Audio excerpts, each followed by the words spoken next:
তো 100টা ভিডিও ছেড়ে 5000 follower complete করার আজ হচ্ছে ডে 7। তো আজ সকাল থেকে একটু ঘোরাফেরা করছিলাম আর বন্ধুরা বললো যে আমরা সানা খাবে, তাই বেশি দেরি না করে জলদি একটি গাছে কাছে চলে এলাম আর বন্ধুরা সব আমরা পাততে শুরু করে দিচ্ছে। তারপর আমরা পাড়া শেষ করে এদিকে জলজিরা নিয়ে নিলাম আর এদিকে বন্ধুরা সব পকেটে কত আমরা নিয়েছে, আমিও পকেটে নিয়েছি মেলায়। আর একটি বন্ধু লবণ আর লঙ্কা গুঁড়ো নিয়ে চলে এসে মাখিয়ে ওর ভিতর জলজিরাগুলো দিয়ে দিলাম।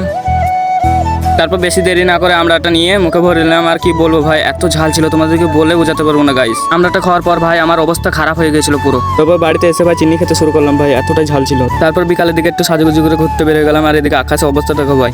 আর আমি যখনই ভাই ঘুরতে যাওয়ার প্ল্যান করি তখনই মেঘ লেগে যায়। তারপর প্ল্যানটা ভেস্তে যাওয়ার পর বন্ধুদের কাছে কিছুক্ষণ আড্ডা দিচ্ছিলাম।